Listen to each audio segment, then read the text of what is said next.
de julio, Alfonsín. El 8 de julio, Alfonsín terminó adelantando la entrega del gobierno a Menem como producto del desgaste sufrido por una combinación de sublevaciones militares y presiones económicas.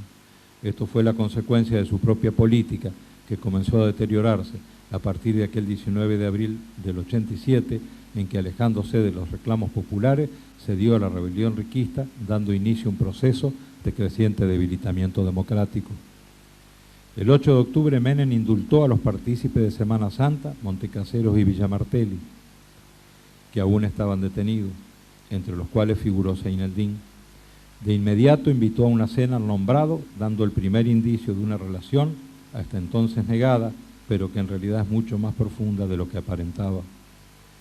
La trascendencia pública real empezó luego de concretada la ruptura Menem-Seineldin a causa del intento golpista del 3 de diciembre de 1990. El 19 de diciembre del 90, el mayor Hugo Abete, detenido por el intento golpista 16 días antes, aseguró haber sido testigo de un encuentro entre Seineldin y el subsecretario de Justicia César Arias, que tenía conocimiento de una reunión de su jefe con el titular del CIDE, Hugo Anzorregui, que también sabía que el ministro de Defensa Romero había consultado con Seineldin antes de aceptar el cargo, que esa consulta implicó una cena en la casa de Seineldin y otra en casa del subsecretario de Defensa, Dentone. Sabiendo lo que vendría e intentando relativizar las cosas, 2 días después el presidente admitió que en los últimos tiempos existieron contactos entre funcionarios del gobierno y cara pintadas, calificándolos de normales. El 9 de agosto de 1991, Seineldin admitió haber cenado 2 veces con Menem, estando preso, es decir, cuando estuvo preso después de Villamartelli, y haberse reunido varias veces con Mera Figueroa. Pero a fin de ahorrar tiempo, voy a lo principal que quiero confirmar. El 15 de enero de 1993, Jorge Sonsoni, vocero del ya ex coronel, dijo: en los últimos días del 88 o en los primeros del 89, el coronel Seineldin dialogó con el entonces candidato presidencial Carlos Menem. La reunión, reitero, fue como dijimos en nuestra denuncia, a principios del 89.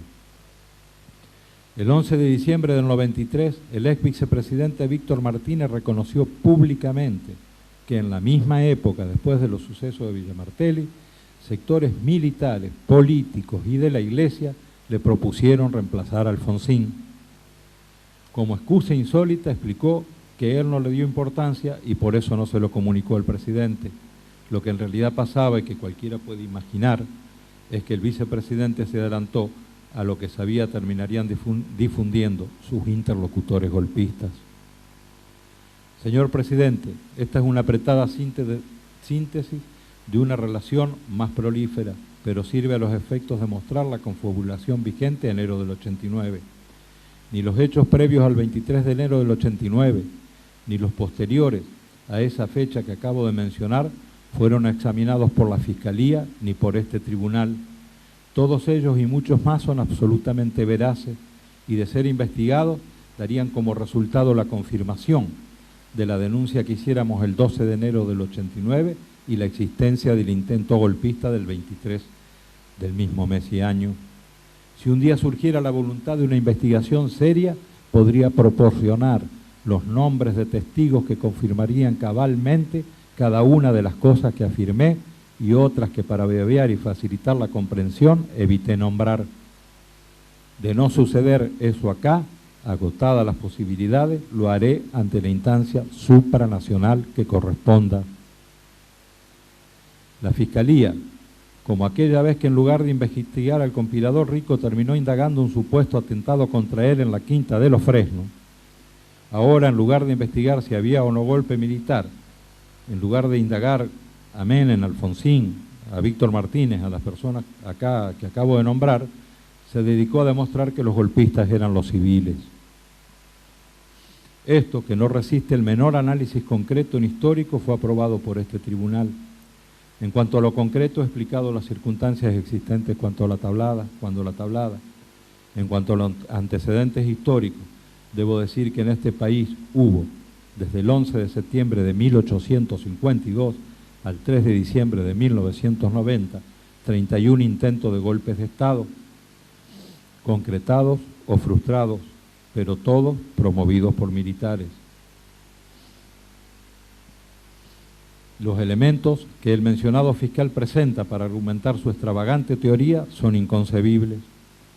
Si no fuera por lo dramático, el caso movería a risa. El primero fue obtenido supuestamente en un segundo allanamiento realizado en Graham Bell. Aparentemente en el primero no habían revisado bien.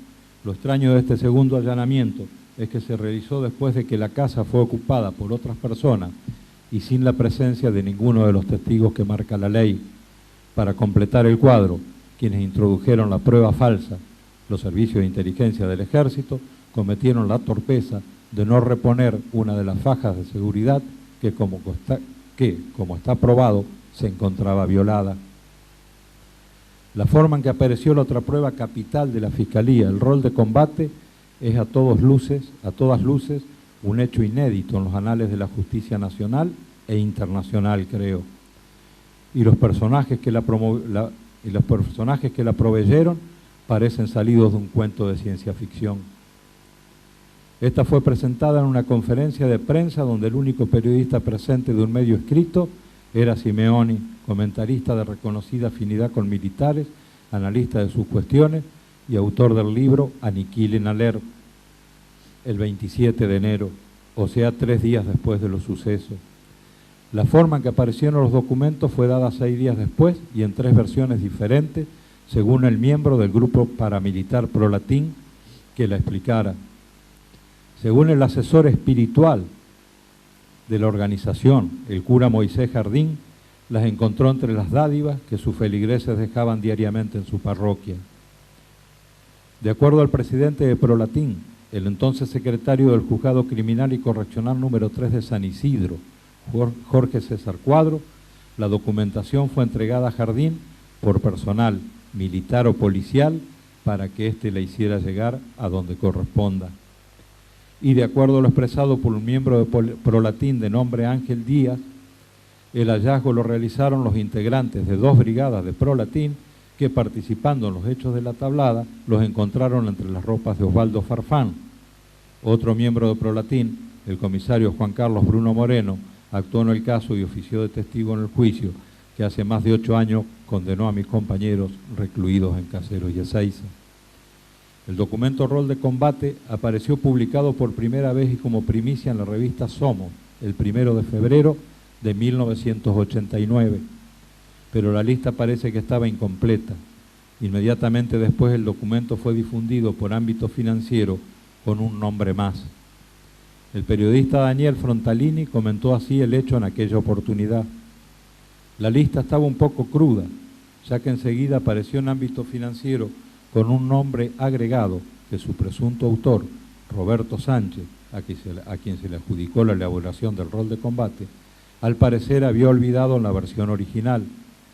Con la cabeza y las manos aplastadas por la oruga de un tanque, Sánchez, cuyo cadáver al parecer se fumó, debe haber resucitado para subsanar el error en el diario de Julio Ramos. La ecuanimidad y las virtudes morales de quienes entregaron este adefesio tampoco parecen elementos dignos de resaltar. El cura Moisés Jardín, desde su capilla en Punta Alta, Bahía Blanca, dijo un día: los hombres de armas y la patria tendrán su domingo de gloria.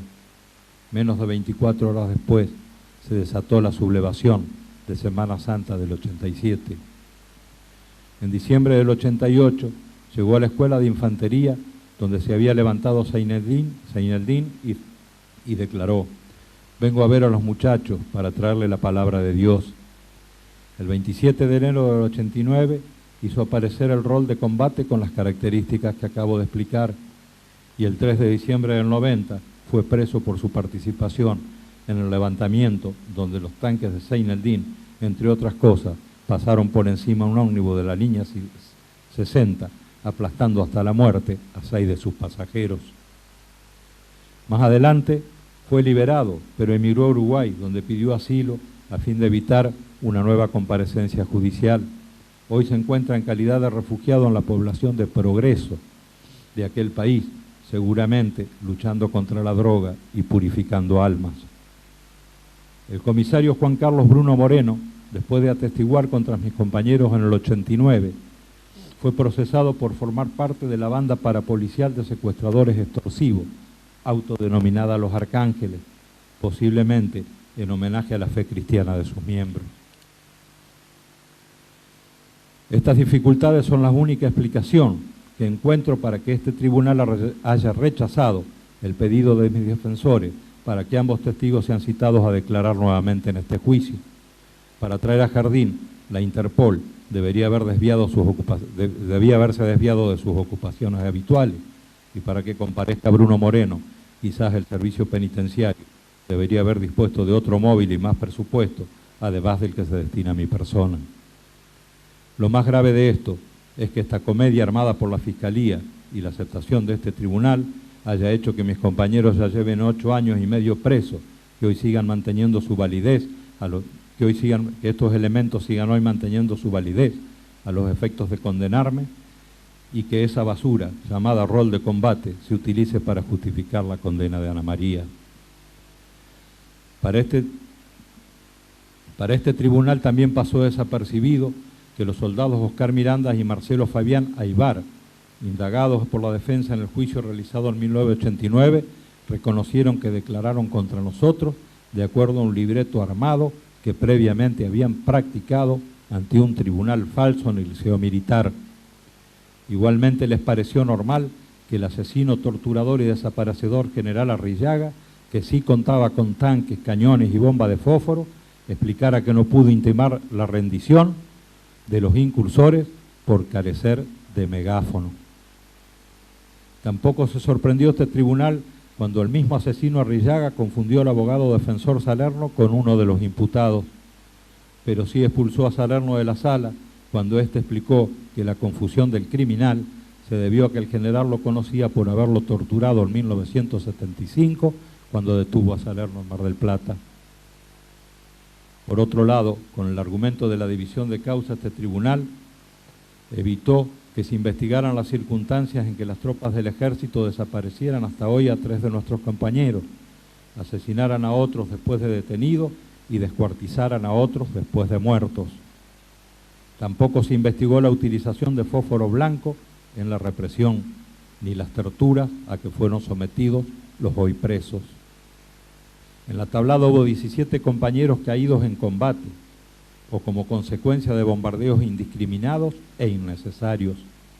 Por lo menos 10 compañeros fueron asesinados después de detenidos y 3 están desaparecidos. Entre los fusilados después de sus detenciones hay 5 cadáveres que no se han podido identificar por el estado en que quedaron sus cuerpos destrozados y fundamentalmente porque hasta hoy se ha impedido que se proceda a la exhumación de sus restos. Es decir, para impedir que se supieran los nombres de los desaparecidos, se usó un pérfido método propio de las prácticas del terrorismo de Estado. Esta es una técnica macabra para que no podamos hacer la denuncia sobre los desaparecidos, porque no podemos detectar y denunciar jurídicamente los nombres de los desaparecidos mientras no identifiquemos a quienes pertenecen los restos que existen. Faltan 8 compañeros y solo hay resto de 5 de ellos. Mientras se impida identificar a los 5, no sabremos con precisión quiénes son los 3 desaparecidos. De esa manera, aunque nosotros suponemos quiénes son, evitaron que pudiéramos probarlo ante la Comisión Interamericana de Derechos Humanos de la Organización de Estados Americanos. Las pruebas sobre los asesinatos después de detenidos son contundentes. Pancho Provenzano, Berta Calvo, Carlos Samogeni, Ricardo Veiga, Pablo Ramos, Iván Ruiz, José Alejandro Díaz, fueron apresados vivos y las pruebas, sacando los testimonios de nuestros propios compañeros para evitar cualquier duda, son aportadas por fotografías de diversas revistas y diarios que registraron sus detenciones y por soldados que las presenciaron. Rubén Álvarez, Jorge Baños y Quito Burgos también fueron fusilados luego de tomados prisioneros y una foto de la revista Gente del día 6 de febrero del 89 muestra los tres cuerpos caídos de bruces y los agujeros de los disparos con que fueron ultimados contra la pared. Para ocultar esta realidad y como una broma tenebrosa, la justicia pidió a varios de ellos la captura a Interpol. La tenía también Pancho Provenzano, hasta que su hermano lo reconoció el 6 de febrero de 1989 a consecuencia de una operación en la columna que le había practicado tiempo atrás y que quedó incólume en su cuerpo destrozado. No puedo dejar de rechazar tajantemente las acusaciones de subversivos, terroristas o criminales que la Fiscalía ha realizado sobre mis compañeros, muertos, desaparecidos o presos. Todos los compañeros eran o son de probada trayectoria en la lucha popular y de incuestionable seriedad y ética. Luis Segovia fue el principal dirigente de las luchas de los trabajadores de Villa Constitución, reprimidas con asesinatos, desapariciones, torturas y prisiones por las 3A en 1975, y continuaba íntimamente ligado a los mismos trabajadores. Julio Arroyo era al momento de la tablada dirigente de uno de los centros productivos más grandes del país, el Ledesma, que es también una de las fábricas más importantes por el número de empleados que ocupa. Jorge Baños, que en Buenos Aires es conocido por su actividad en pro de los derechos humanos y por haber sido uno de los pioneros en denunciar la coordinación represiva entre los estados del Cono Sur en épocas de la dictadura, fue mencionado a finales del 96, hace menos de un año, por el cacique de los Huichis, cuando estos recibieron los títulos de propiedad de sus tierras. En el acto realizado para ese fin, el cacique dijo que agradecía a Jorge, que fue quien inició los trámites de lo que ese día estaban recibiendo, y agregó en forma directa, con la transparencia que lo caracteriza, siempre refiriéndose a Jorge, murió por los pobres en la tablada.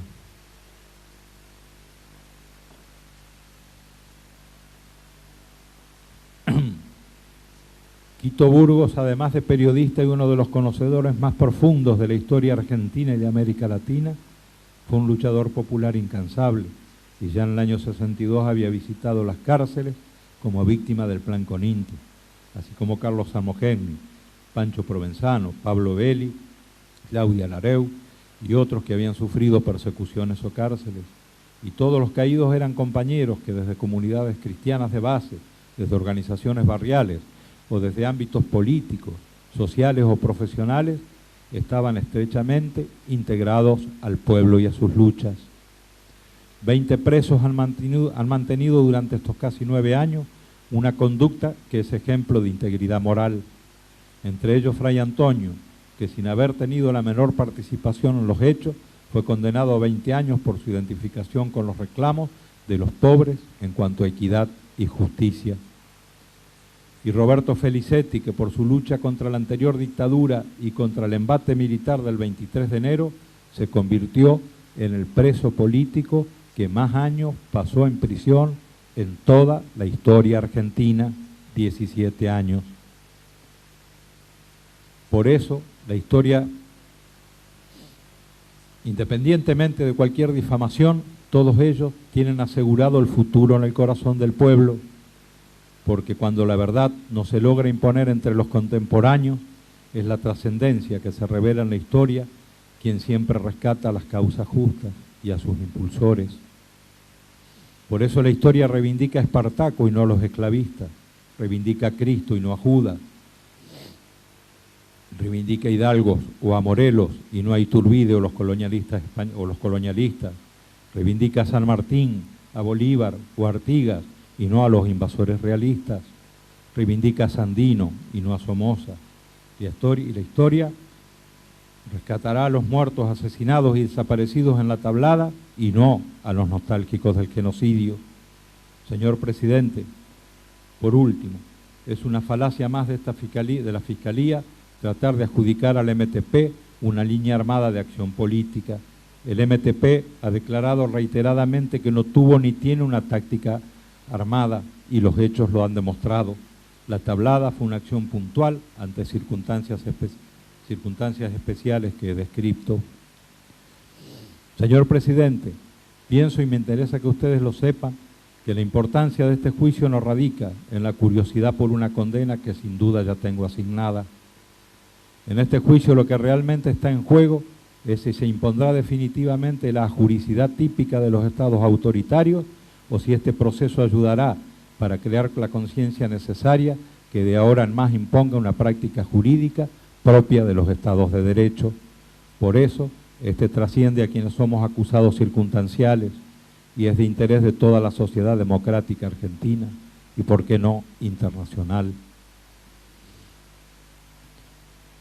En el transcurso de mi alegato he marcado la ilegalidad de mi detención y las arbitrariedades de todo tipo a que fueron sometidos mis compañeros condenados, que hoy se repiten en esta sala.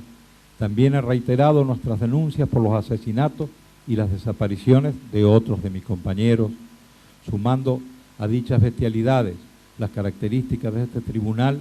Sería humillante para mí que no me dicten la más alta de las condenas.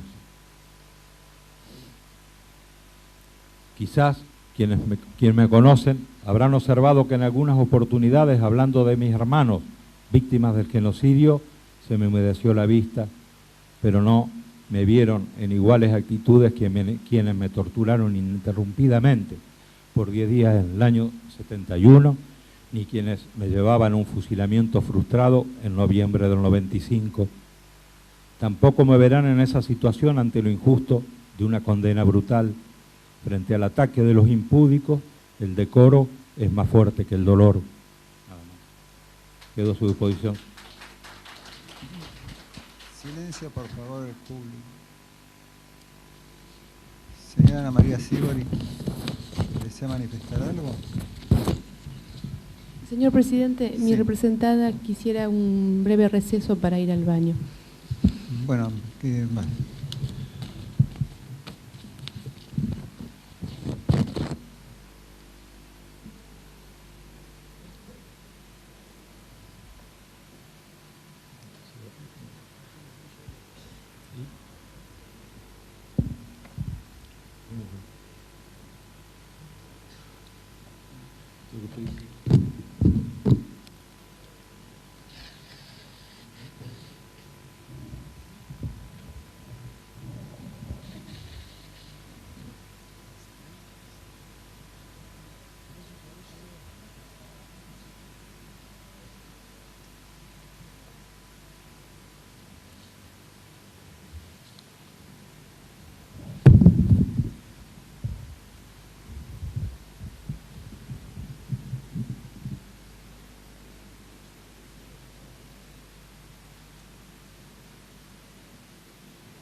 ¿Debe abstenerse de comunicarse directamente con los acusados en este momento?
Continúa la audiencia, ruego al público tomar asiento, por favor. Señora Sibori. Sí.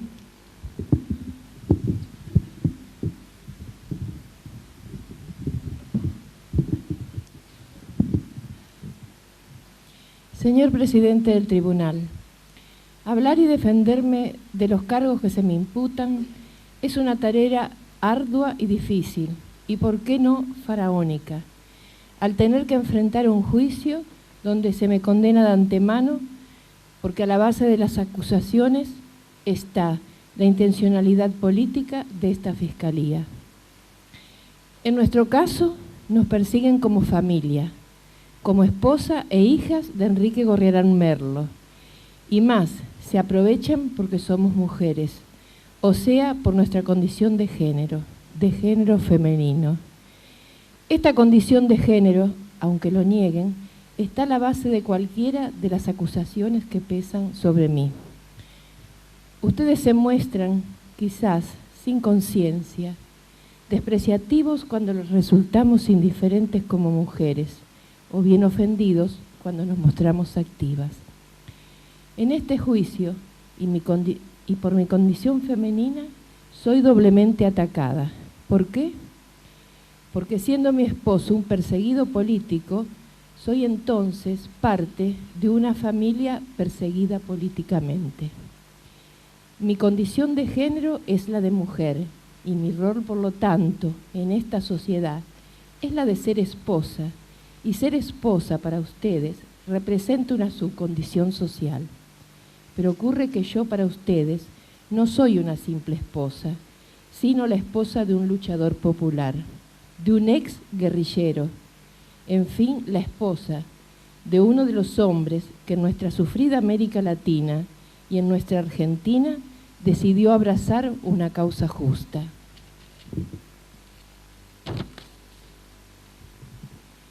Luchar por un mundo mejor para todos, al menos sin tanta profusión de pobreza, por una sociedad al menos un poco más igualitaria. En otras palabras, por una sociedad democrática en todo sentido. Esto representó la década del 60, del 70, del 80 y la actual del 90.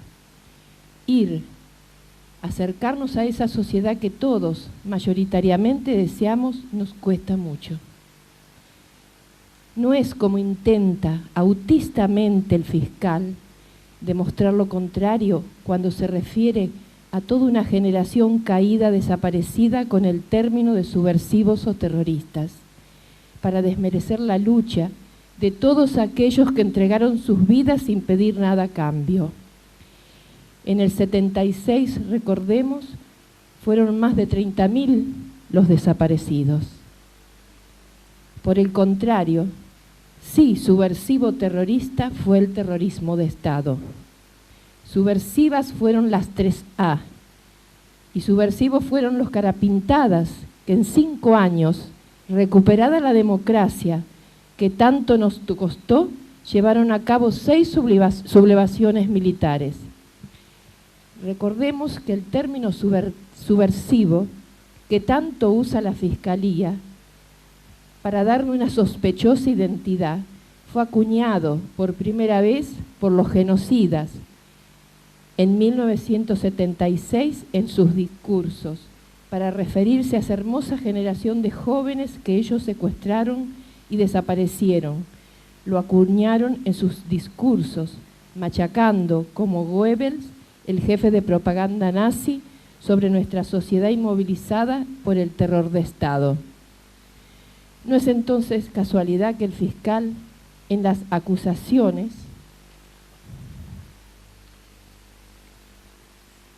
nos identifique con el término de subversivos. No me he tomado el trabajo de contar las veces que él también lo acuña, pero deben ser más de 100. En ningún momento utilizó el de imputado procesado. Esto, señor fiscal, es muy llamativo. Por todo lo antedicho, quiero destacar la persecución que somos víctimas mis 2 únicas hijas, Adriana y Cecilia Gorriarán, y yo.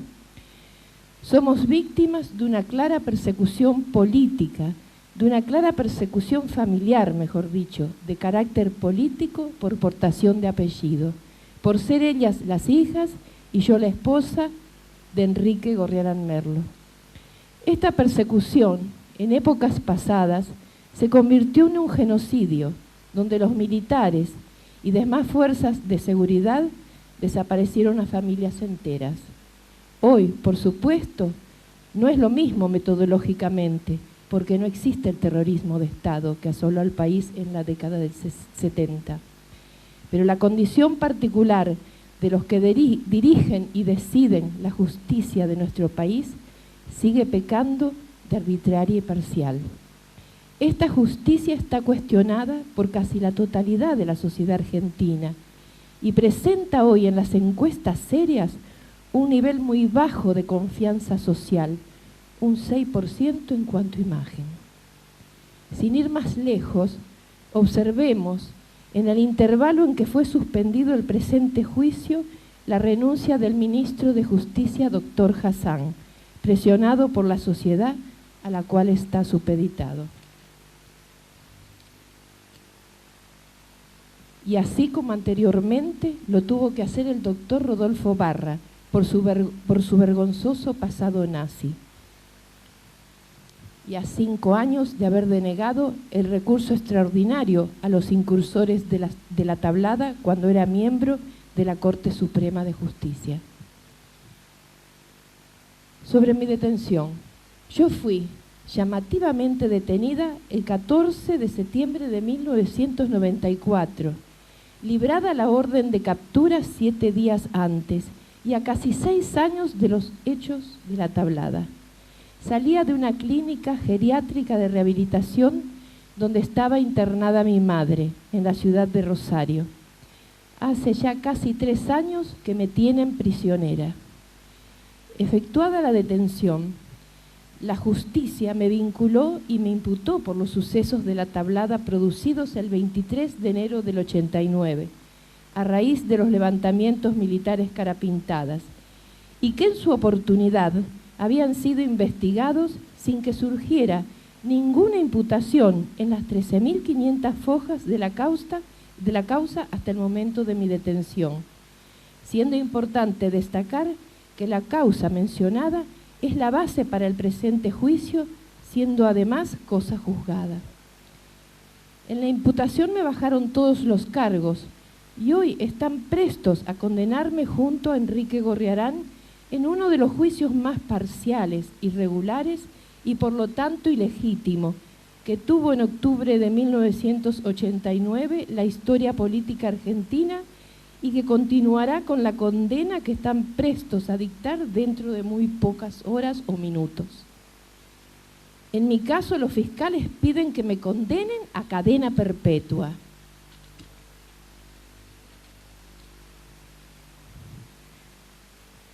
Un año después de producida mi detención, el 19 de septiembre del 95, le libran captura a mis 2 únicas hijas, Adriana y Cecilia, gemelas de 26 años de edad y a casi 7 años de los sucesos de la tablada. Mis niñas, desde pequeña, viven en Nicaragua. Y significativamente, en octubre de 1995, un mes después, se produce el secuestro de mi esposo, Enrique, en México. Y digo secuestro porque fue un secuestro y no una detención, como intenta legalizar la justicia argentina y esta fiscalía. El secuestro de mi esposo fue denunciado por 100 diputados mexicanos y la mayoría de los organismos de derechos humanos de nuestro país han pedido explicaciones al gobierno mexicano, entre ellos el MED, el CERPAG, Madres Fundadoras, Abuelas, etc. Enrique Gorriarán fue secuestrado en México con la colaboración de más de 60 agentes del CIDE, que se introdujeron en territorio mexicano, valga la redundancia. En este secuestro, la revista Gente del 26 de julio de 1997, en su número 1666, Editorial Atlántida, con la firma de la periodista Ana María Bertolini, reconoce que las negociaciones fueron realizadas con anterioridad entre el presidente Menem y el presidente mexicano Dr. Zedillo. Queda evidenciado con el secuestro de mi esposo la persecución familiar de carácter político-jurídico sobre nosotras. La cronología de los hechos así lo demuestran, y vuelvo muy sintéticamente a repetirla. Primero, hasta septiembre del 94, en 13.500 folios, ninguna mención sobre mí. Si no estoy mencionada, mucho menos estoy imputada. Sin embargo, a casi 6 años de los sucesos de la tablada, libran mi captura y detención. Segundo, septiembre de 1995. Un año después de mi detención, libran captura sobre mis 2 únicas hijas, Cecilia y Adriana. Tercero, un mes después, en octubre de 1995, secuestran a mi marido. El objetivo estaba cumplido. Es evidente que la falta de respeto al ciudadano nos lleva a que suframos esta persecución familiar de carácter político por portación de apellido. Porque en mi caso está unida al hecho, vuelvo a repetir, de ser la esposa de uno de los hombres que este poder, con doble moral y objetivos, persigue con saña. Con la persecución familiar sobre mí y mis hijas, esta justicia lo que hace es redituar lo que llamo doctrinas del general Saint-James, que consistía en perseguir y aniquilar a los parientes, a los amigos, a los indiferentes. En consecuencia, la indefensión ante el Estado como mujeres, como madres y esposas, con una trayectoria de vida plena de valores éticos, humanitarios y políticos, como en mi caso es evidente. Y esto último lo expreso con orgullo. Si hubiese sido la esposa de un militar, mejor digamos, de un militar genocida, nada de esto me hubiera pasado. No hubiera estado presa con las mismas acusaciones y los mismos fundamentos con los que aplicaron la Ley de Defensa de la Democracia en 1989 a los miembros del MTP que incursionaron en el cuartel de la Tablada y enterraron de por vida, hasta el día de hoy, en la cárcel. Hace de esto casi 9 años, y actualmente esa misma justicia estuvo y está dirimiendo en un tira y afloje salvaje y perverso con los abogados defensores cómo condenarnos con igual saña, llamo yo, que en aquel octubre de 1989. La Ley en Defensa de la Democracia, que como señalé fue creada en 1985 y se nos aplica, no tiene doble instancia, por lo que causa un grave perjuicio al debido derecho de defensa en juicio. Y es necesario recordar y destacar que curiosamente no se aplicó en ninguno de los levantamientos militares acaecidos en democracia, y sí, por el contrario, fue aplicada por una única vez a los miembros del MTP que entraron al cuartel de la Tablada y que hoy se hace extensiva a nosotros dos. Y llamativamente, si a sublevaciones militares nos referimos, en la última intentona del 3 de diciembre del 90, los aproximadamente 600 militares carapintadas detenidos, recuerdo, liderados por el coronel Sailendín, fueron dejados en libertad, salvo una veintena, y algunos, como el cura golpista Jardín, junto con el grupo de la prefectura Albatros, los dejaron en libertad hasta el momento del juicio. Llegado el mismo, cómodamente huyeron al Uruguay. Y bien que se encargaron de poner un manto de olvido para un atroz hecho, el de aquel tanquista sublevado que atropelló al ómnibus 60 produciendo muertos y heridos civiles. Tal es la impunidad que gozan los militares genocidas y golpistas en esta cada vez más autoritaria democracia, que asesinos de mujeres indefensas como Actis y el asesino torturador y violador Vergés del campo de concentración la perla de Córdoba, caminan sin problemas por las calles, mientras que el padre Puyané, de 69 años, se pudre desde hace 9 años en la cárcel para vergüenza de muchos. La intencionalidad política vengativa sobre nuestra familia, de los servicios de inteligencia, Ejército, POC, CIDE, en connivencia con la justicia, se perpetúa hasta el día de hoy. En primer lugar, quiero aclarar los días transcurridos en el POC, cuando me detuvieron. El POC quiere decir Prevención del Orden Constitucional, de Capital Federal. Este lugar está plagado de represores que actuaron durante el genocidio y es fundamental y necesario ver cómo esta fiscalía basa sus acusaciones en las informaciones de este servicio de inteligencia, aunque se llame de prevención. Y permítame mencionar un hecho que demostrará la ideología de esta gente, lamentable en un país como el nuestro, que desea fervientemente vivir en democracia. Uno de estos personajes del POC, antes de que me trasladaran a la cárcel de Seiza, mostró abiertamente su simpatía por la Fiscalía y me expresó la siguiente reflexión: nosotros somos socialistas como ustedes, con la diferencia de que somos nacionalsocialistas, lo cual, con otros términos, significa ser nazis. Esto lo corroboró el trato que yo escuchaba que le daban al detenido T. Lleidín, único sospechoso detenido por el atentado a la AMIA en aquel momento. Con él tenían un trato de pares e incluso guardaba sus alimentos en la heladera de la jefatura. Y más aún, lo escuchaban con una especie de admiración, para mí malsana, cuando este sujeto contaba cómo su padre había reventado, esas son las palabras que escuché, a toda una familia en la ciudad de Córdoba, en la década pasada. Era la familia Pujadas.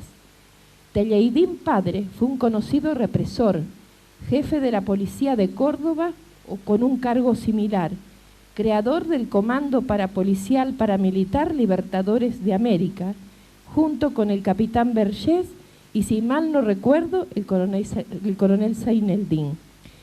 Yo estuve en el POC 17 días, en una celda de 2 metros de largo muy pequeña, con un colchón muy sucio en el suelo, sin ventilación, salvo la ventanita de la puerta por donde escuchaba todas estas conversaciones. Finalmente me trasladaron a la cárcel de Seiza. Hasta el día de hoy no he logrado que me pongan junto a mis compañeras de causa.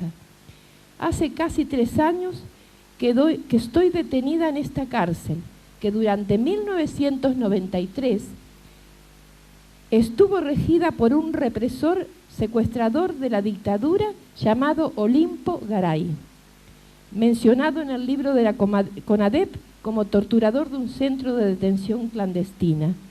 Finalmente, por una denuncia de los derechos humanos, lo trasladaron.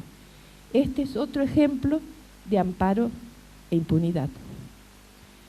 Continuando con la intencionalidad vengativa sobre nuestra familia y sobre mí como esposa de Enrique, no me autorizaron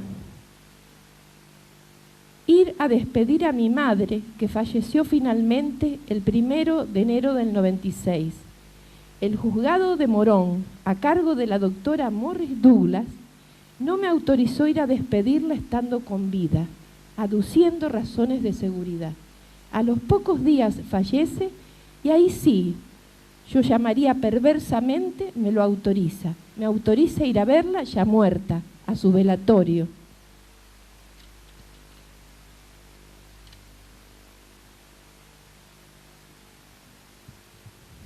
Tendría que preguntarle al margen, ¿no?, al presidente Menem, si esto también lo considera tortura o solo es tortura cuando se trata de la élite política a la cual pertenece.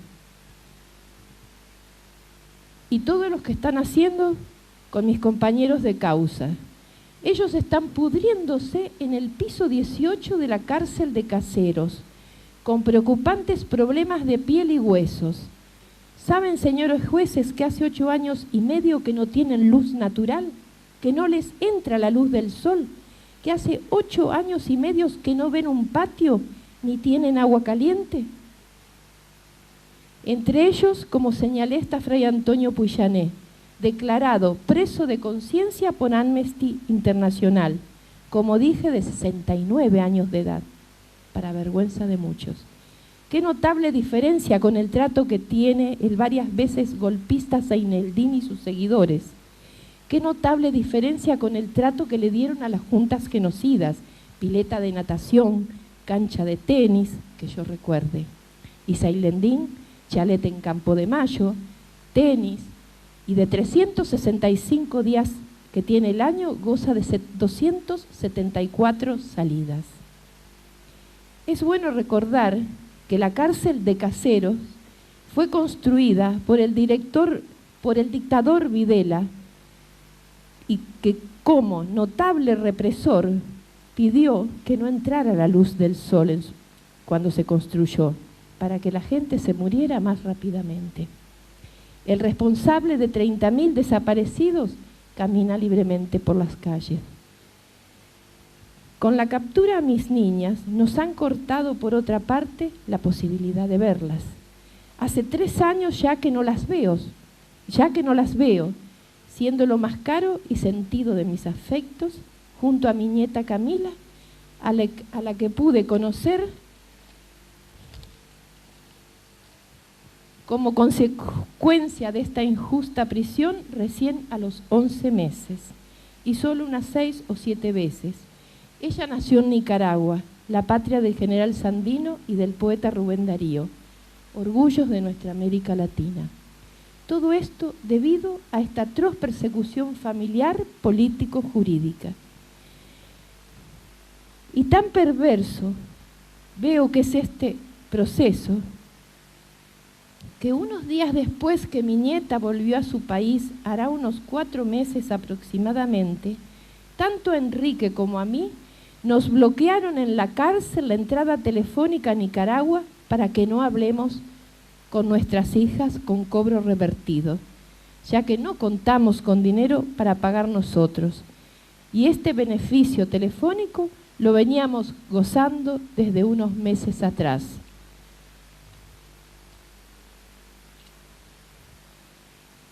Como a mí se me juzga en base a un juicio anterior al presente, el cual ya es cosa juzgada, quiero por otra parte alegar aquí lo siguiente.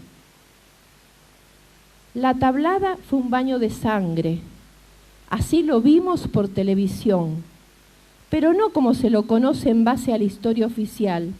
Ahí los militares quemaron vivos, aparte de los incursores, utilizaron bombas de napalm prohibidas por la Convención de Ginebra, fusilaron a varios miembros del MTP, Movimiento Todo por la Patria, después de detenerlos. El resto resultó preso y torturado. Para sembrar la confusión, desesperar y aterrorizar a los familiares, los cadáveres de los caídos entregados fueron destazados y mezclados. A modo de ejemplo, la cabeza de uno con el cuerpo de otro. Actualmente, a 8 años y medio de la tablada, hay 5 cadáveres irreconocibles y varios desaparecidos, según las denuncias de los derechos humanos. Las denuncias de las desapariciones y fusilamientos nunca se pudieron hacer en el juicio. El tribunal no lo permitió, ya que planteó que era objeto de juicios paralelos. Encuadrando jurídicamente el tema respecto a los cargos que se me imputan, y próxima a concluir, digo que los señores fiscales me piden cadena perpetua. Legalmente, señores, el delito que se me imputa es ser la esposa de Enrique Gorriarán Merlo, porque los cargos son excarcelables, ya que la relación jurídica que me une a Enrique Gorriarán es de cónyuges, relación que me exime contrariamente a las acusaciones abusivas de los fiscales. Dejo constancia que me ampara una eximente de pena al respecto, por lo cual, en un juicio imparcial, de acuerdo a derecho, las acusaciones de esta Fiscalía no tendrían ningún valor jurídico, ya que soy su esposa legítima y nos unen casi 30 años de matrimonio inclaudicable y más de 10 años de noviazgo, exactamente desde el 4 de octubre de 1958. Razonablemente escapa a mi comprensión el hecho de que hayan rechazado la totalidad de las nulidades manifiestas, excepto la del secuestro, dirimido hoy, que veremos qué ocurre. Encuadrando políticamente y para finalizar, quiero expresar nuevamente y agregando otras palabras que lo que la Fiscalía desea con nosotros, enterrados de por vida en una cárcel, es enterrar en última instancia, para siempre, a esa hermosa y valerosa y honesta generación de jóvenes del 70. Lamento profundamente que no se den cuenta que ya se transformó en un mito generacional, porque los jóvenes desaparecidos, los fusilados, los niños robados y entregados a asesinos, las madres solitarias primero y apoyadas después, ya son parte de la historia para siempre. Y para terminar, ¿por qué estamos presos? ¿Por torturadores? ¿Por genocidas? ¿Por violadores de mujeres cautivas? ¿Por matar gente del pueblo? ¿Por matar a la gente de hambre? ¿Por robar niños?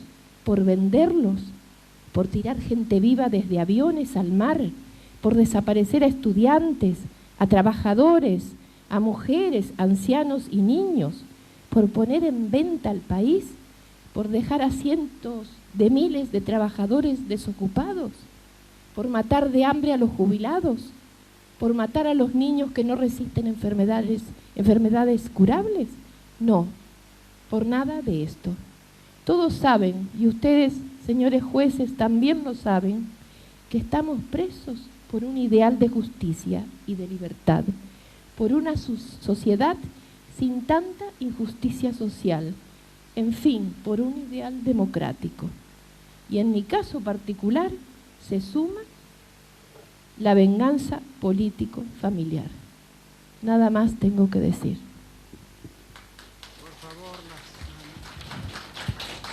Por favor, el público.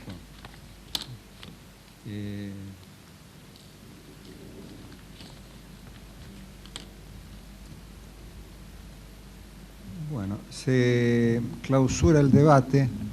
Que se proceda por secretaría al sorteo previsto en el artículo 76 de la ley 23.077.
Por favor, silencio.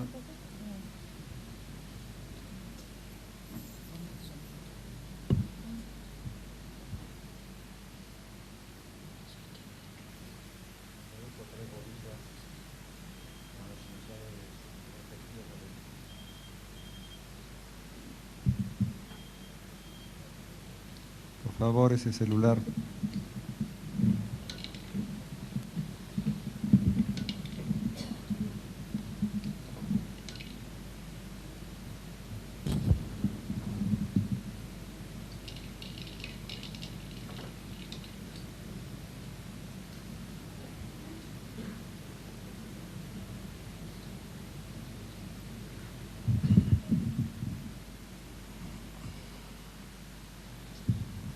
La bolilla que salió es la número 2, con la inicial F correspondiente al primer vocal del tribunal, doctor Hugo Rodolfo Fossati.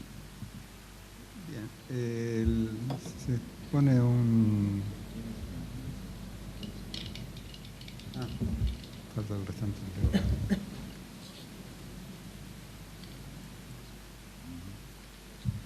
El segundo voto deberá ser emitido por el doctor Jorge Eduardo Barral, bolilla número 3, inicial B. Quedando tercer voto del presidente del tribunal. Estamos arrollando parte intermedia durante el cual deliberará el tribunal, que después anticipará su veredicto tal como autorizará el orden. La sala de pie.